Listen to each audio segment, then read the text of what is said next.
Hello, English learners. Welcome back to another insightful episode of our podcast. I am Jennifer, and as always, we are here to help you improve your English while exploring important and interesting topics. And I am Elizabeth. That is right, Jennifer. Today, we have a fascinating topic to discuss, one that affects everyone, no matter where you live or what you do for a living. We are going to talk about taxes, but not just any taxes. Specifically, we are going to explore the question, are taxes that increase at accelerating rates fair? That is such a big and important topic, Elizabeth. Taxes are something we all have to deal with, but the way they are structured can vary greatly from country to country. Today, we will be focusing on progressive taxation, a system where taxes increase at higher rates as your income rises. These are sometimes called accelerating tax rates, and they're designed to place a larger burden on people who earn more, while reducing the burden on those who earn less. Exactly. But the big question is whether this system is fair. Supporters of progressive taxes argue that it helps reduce income inequality and ensures that everyone contributes their fair share. On the other hand, critics say that it unfairly penalizes those who work hard and succeed financially, and that it might even discourage economic growth. Yes, there are definitely two sides to this debate. And as always, we will explore both perspectives to give you a balanced view. By the end of this episode, we hope that you will have a better understanding of how progressive taxes work and the arguments for and against them. And, of course, along the way, we will introduce some useful vocabulary and phrases to help you talk about this topic in English. That is right. So let us start by defining exactly what we mean by progressive taxation. In a progressive tax system, the tax rate increases as a person's income increases. For example, someone earning a lower income might pay a tax rate of 10%, while someone earning a much higher income might pay 30% or more. Exactly. This system is designed to take into account a person's ability to pay. The idea is that people who earn more money can afford to contribute more to the government, which uses the money to fund public services like healthcare, education, and infrastructure. The more you earn, the higher percentage of your income goes to taxes. Yes, and it is important to note that this type of taxation is used in many countries around the world, especially in wealthier nations. For example, the United States, the United Kingdom, Canada, and many European countries have progressive tax systems. These systems are often seen as a way to promote fairness and equality in society. That is right. Supporters of progressive taxation believe that it is a fair way to distribute the tax burden because it helps to reduce inequality. People with higher incomes are asked to contribute more, while those with lower incomes pay less. This allows the government to provide essential services to everyone, regardless of how much money they earn. Exactly. And for many people, this idea makes a lot of sense. After all, people who earn more have benefited from the opportunities that society provides, such as education, infrastructure, and a stable economy. So it seems fair that they should contribute more to maintaining those services for everyone. Yes, and that is one of the key arguments in favor of progressive taxation. It is about fairness and ensuring that everyone contributes to the common good according to their ability to pay. However, not everyone agrees with this idea. Critics of progressive taxes argue that they can be unfair to high earners and that they might even harm the economy. That is right. Critics say that progressive taxes can discourage hard work and success. People know that they will have to pay a higher percentage of their income in taxes as they earn more. They might be less motivated to work hard or take risks, such as starting a new business. Some even argue that high taxes on the wealthy can lead to less economic growth because people are less willing to invest or innovate. Yes, this is a common argument, and it is one that we will explore in more detail later in the episode. But first, let us take a closer look at how progressive taxation works in practice. In most countries with a progressive tax system, income is divided into different brackets or tiers, with each bracket being taxed at a different rate. That is a good point, Jennifer. Let us use an example to make this clearer.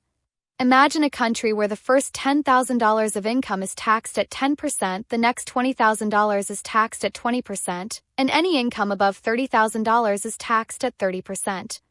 So if you earn $50,000, the first $10,000 of your income would be taxed at 10%, the next $20,000 at 20%, and the remaining $20,000 at 30%. Exactly.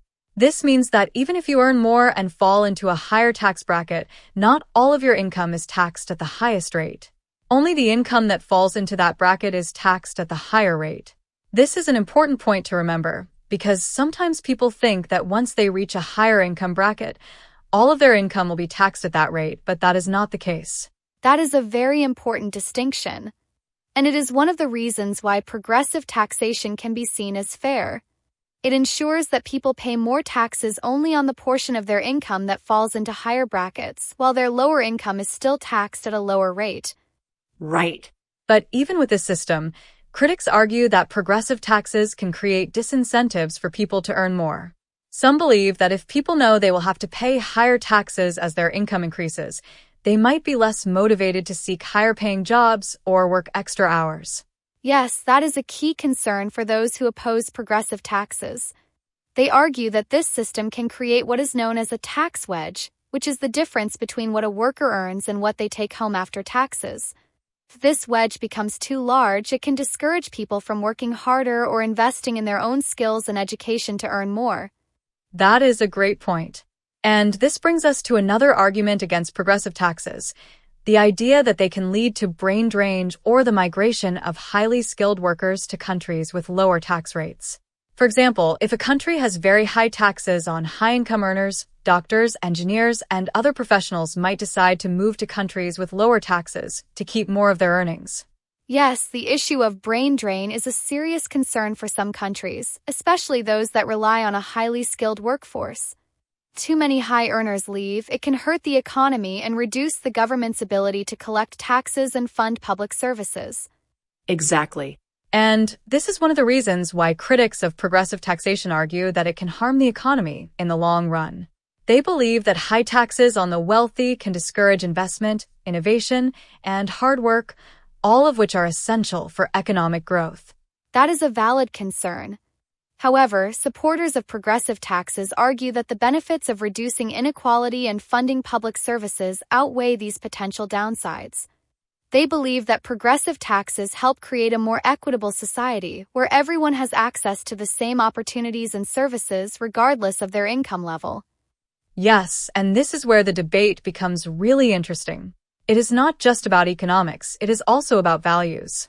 Supporters of progressive taxation often argue that it is a moral responsibility for the wealthy to contribute more to society because they have benefited the most from the opportunities that society provides.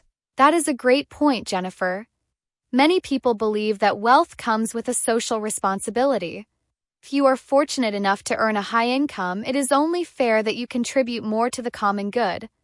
This idea is often linked to the concept of social justice, which emphasizes fairness and equality in society. Exactly. And this brings us to the idea of redistribution. Progressive taxes are often used as a tool for redistributing wealth from the rich to the poor.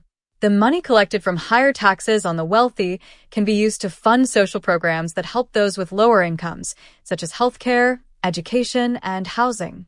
Yes, and many people see this as a way to reduce inequality and give everyone a fair shot at success.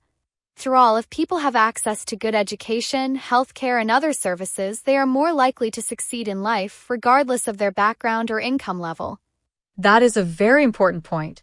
Supporters of progressive taxes argue that by providing these services, governments can help level the playing field and give everyone the opportunity to succeed. This, they believe, leads to a fairer and more just society. Exactly. And there is some evidence to support this argument. Studies have shown that countries with more progressive tax systems tend to have lower levels of income inequality and better social outcomes, such as higher life expectancy, better education, and lower crime rates. Yes, and this is one of the reasons why progressive taxation is so popular in many countries. People believe that it is a fair and effective way to reduce inequality and improve social welfare. However, as we mentioned earlier, not everyone agrees. That is right. Critics argue that even though progressive taxes may reduce inequality, they can also create other problems, such as reducing economic growth and discouraging investment.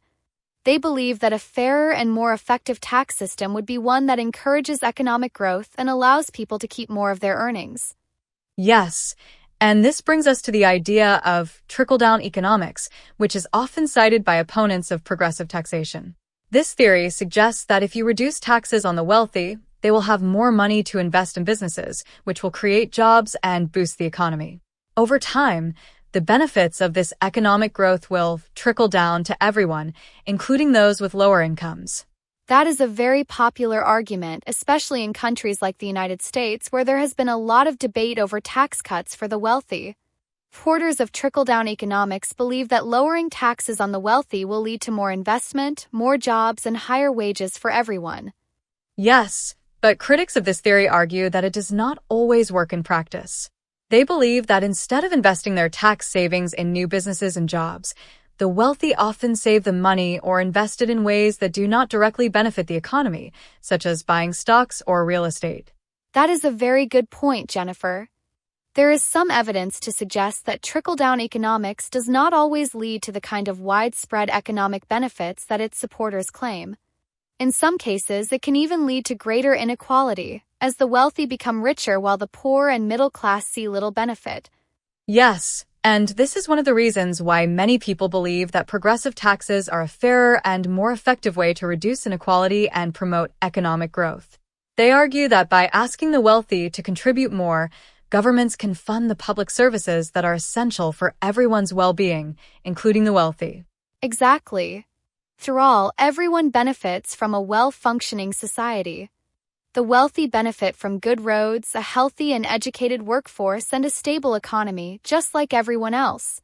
So it makes sense that they should contribute more to maintaining those services. Yes, and this idea is central to the argument in favor of progressive taxes. It is about fairness, but it is also about creating a society where everyone can thrive. By ensuring that everyone has access to essential services, governments can help create a more prosperous and equitable society. That is a very powerful argument. However, as we have seen, there are also valid concerns about the potential downsides of progressive taxes, such as discouraging hard work and investment. So the question remains, are progressive taxes fair?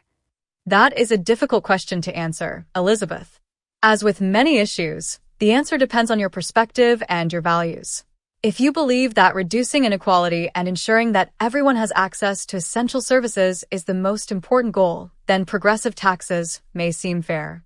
Yes, but if you believe that economic growth and individual freedom are more important, then you might see progressive taxes as unfair and counterproductive.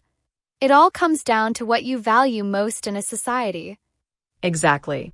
And this is why the debate over progressive taxes is so complex. It is not just about economics, it is also about values, fairness, and social justice. There is no one-size-fits-all answer to this question, and different countries have different approaches to taxation based on their unique social and economic contexts. That is a great point, Jennifer. Different countries have different tax systems, and what works in one country might not work in another. For example, some Scandinavian countries like Sweden and Denmark have very high taxes but also have some of the highest standards of living in the world. Yes, and these countries are often cited as examples of how progressive taxation can lead to a more equitable and prosperous society. However, other countries, like the United States, have a less progressive tax system and place a greater emphasis on individual freedom and economic growth. That is right. And this diversity of approaches shows that there is no one correct way to structure a tax system. It all depends on the values and goals of a particular society. Exactly. And that is one of the key takeaways from today's discussion. Whether you believe that progressive taxes are fair or not, it is important to understand that different societies have different approaches to taxation based on their unique values and needs. Yes, and we hope that this episode has given you a better understanding of both sides of the argument. We have covered a lot of ground today, from the basics of progressive taxation to the economic and social arguments for and against it. Absolutely. And as always, we hope that this discussion has not only helped you think more deeply about the issue of taxes, but also helped you improve your English skills. Yes, we have introduced some key vocabulary and phrases related to taxes and economics, and we encourage you to practice using them in your own conversations. Well, that is all for today's episode on whether taxes that increase at accelerating rates are fair. Thank you so much for joining us for this discussion, and we hope to see you again in the next episode. Yes, thank you for listening, and as always, keep practicing your English, stay curious, and we will see you next time. Goodbye, everyone.